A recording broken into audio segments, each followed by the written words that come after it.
বিসমিল্লাহির রহমানির রহিম। Hello everyone, আসসালামু আলাইকুম। ইউটিউবের সকল ভাই ও বোনেরা, আশা করছি আপনারা সবাই অনেক ভালো আছেন। আলহামদুলিল্লাহ, আমিও ভালো আছি আপনাদের দোয়াতে। তাই তো চলে আসলাম নতুন দিনে নতুন একটি ভিডিও নিয়ে। আশা করছি সম্পূর্ণ ভিডিওটির সাথেই থাকবেন। তো আমরা আজকে চলে যাচ্ছি এক জায়গায় বেড়াতে।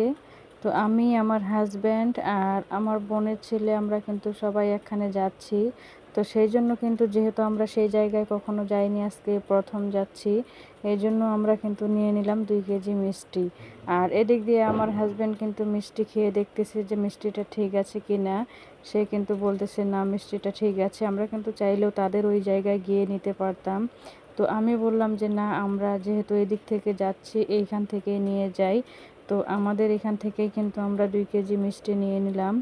চাচা কিন্তু আমাদেরকে মিষ্টি দিয়ে দিচ্ছে। তো আসলে কখনো কোথাও গেলে খালি হাতে তো একেবারে যাওয়া যায় না, তাই না? তো সেই জন্য কিন্তু আমরা 2 কেজি মিষ্টি নিয়ে নিলাম। চাচা কিন্তু এদিক দিয়ে কিন্তু আমাদেরকে মেপে দিচ্ছে। তো তারপরে কিন্তু আমরা এখন রওনা দিয়ে দিব রাস্তার মধ্যে। আমার বোনের ছেলে কিন্তু দাঁড়িয়ে আছে।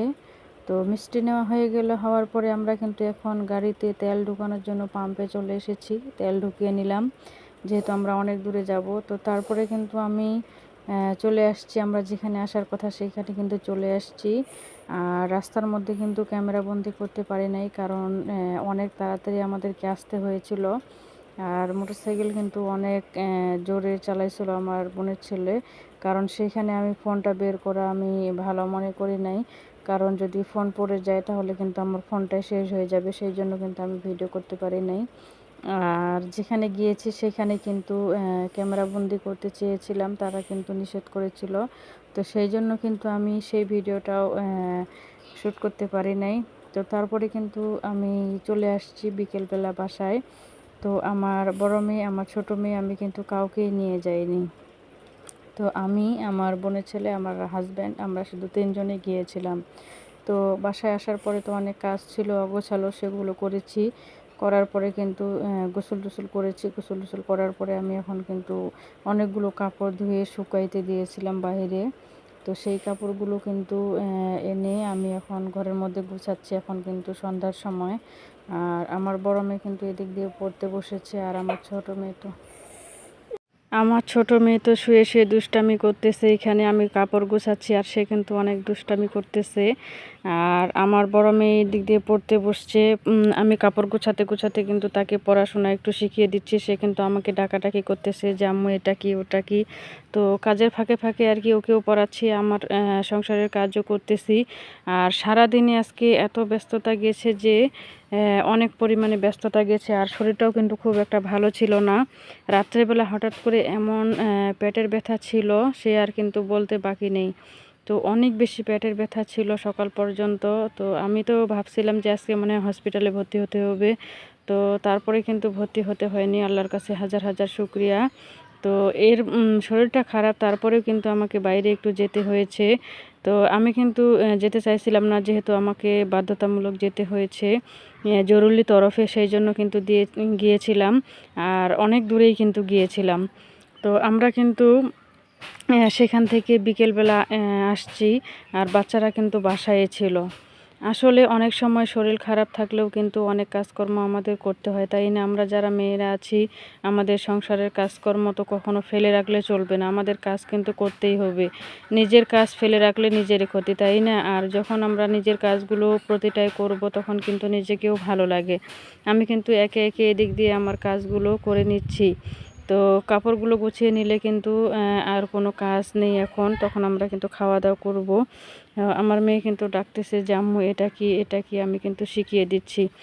তো ভিডিওর এ পর্যায়ে এসে আপনাদেরকে ছোট্ট করে একটা অনুরোধ জানাতে চাই, যারা আমার এই ভিডিওর সাথে এখনও আছেন, একটা লাইক দেননি, অবশ্যই ভিডিওর মধ্যে একটা লাইক দিয়ে ভিডিওটি কন্টিনিউ করবেন। আর যদি ভিডিওর কোনো অংশে আপনাদেরকে ভালো লাগে, অবশ্যই একটা সুন্দর মন্তব্য করে যাবেন। আর সবাই আমার জন্য দোয়া রাখবেন, সবাই একটু ভালোবাসা দিবেন। আপনাদের ভালোবাসা নিয়ে আমি অনেক দূরে এগিয়ে যেতে চাই। আপনারা যদি আমাকে একটু সাপোর্ট করেন তাহলে কিন্তু আমি অবশ্যই আমার কাঙ্ক্ষিত লক্ষ্যে পৌঁছাতে পারবো। তবে আমি জানি না আমার ভিডিওগুলো আপনাদের কাছে কেমন লাগে। আমি চেষ্টা করি, আমি সংসারের যে কাজগুলো করি সেগুলোই আপনাদের সাথে কিছু কিছু শেয়ার করার চেষ্টা করি। যেহেতু আমি সবগুলোই পারি না, তারপরেও কিছু কিছু কাজকর্ম আমার শেয়ার করার চেষ্টা করি। ইনশাআল্লাহ সামনের দিকে ভালো কিছু করার পরিকল্পনা আছে, আপনারা সবাই আমার একটু সাথেই থাকবেন। তো আমি কিন্তু আমার কাপড়গুলো গুছিয়ে নিলাম, আর এদিক দিয়ে আমার হাজব্যান্ডের প্যান্ট শার্ট এগুলো ছিল সেগুলো কিন্তু আমি গুছিয়ে নিলাম। আর আমার ছোট্ট মেয়েটা দেখেন গোছানো কাপড়গুলো কিন্তু এলোমেলো করতেছে। আসলে ছোট বাচ্চাগুলো অনেক দুষ্টামি করে, তাই না? যাদের ঘরে ছোট বাচ্চা আছে তাদের ঘর কিন্তু একদম গোছালো থাকে না। যতই আপনি কিন্তু গুছিয়ে গুছিয়ে রাখেন, তারা কিন্তু এলোমেলো করে দেয়। তো আমার মেয়েটাও কিন্তু এরকম, সারাদিনে যে কতবার গোছাতে হয় তার কিন্তু ঠিক নেই। সে কিন্তু এটা বের করবে, এটাও বের করবে, ওটা বের করবে, মানে মনের মধ্যে যখন যেটা চায় সে কিন্তু সেটাই বের করে। তো যাই হোক, তারপরেও কিন্তু আমাদেরকে সব কিছু গুছিয়ে রাখতে হয়। এলোমেলো করে রাখলে তো হবে না। আমি কিন্তু যথেষ্ট চেষ্টা করি যে আমার ঘর বা ঘর বাড়ি আমি সবসময় গুছিয়ে রাখার চেষ্টা করি। আর এদিক দিয়ে আমি কিন্তু এখন শার্টটা গুছিয়ে নিচ্ছি। এগুলো কিন্তু সুন্দরভাবে গুছিয়ে নিয়ে আমি কিন্তু ওয়ার্ডরোবের মধ্যে রেখে দিব। আর আমি কিন্তু গুছিয়ে নিচ্ছি, যেহেতু আমার লন্ড্রি নেই, লন্ড্রি মেশিন নেই, সেহেতু কিন্তু আমি হাত দিয়ে সুন্দর করে প্যান্ট শার্টগুলো ভালোভাবে গুছিয়ে নিচ্ছি। তো সংসারের কাজকর্ম করতে কিন্তু আমার কাছে অনেক ভালোই লাগে, কখনো আমি বিরক্ত বোধ করি না। তো আমি সবসময় নিজেকে নিয়ে, আমার সংসারের কাজকর্ম নিয়ে আমি ব্যস্ত থাকতে অনেক বেশি পছন্দ করি, আর নিজের কাজ করতে আমি অনেক বেশি ভালোবাসি। তো আজকের মতো এখানেই বিদায় নিব। আপনারা সবাই ভালো থাকবেন, আর আমার ভিডিওর মধ্যে যদি কোনো ভুল বলে থাকি অবশ্যই ক্ষমা দৃষ্টিতে দেখবেন। সবাই ভালো থাকবেন। আসসালামু আলাইকুম, আল্লাহ হাফেজ।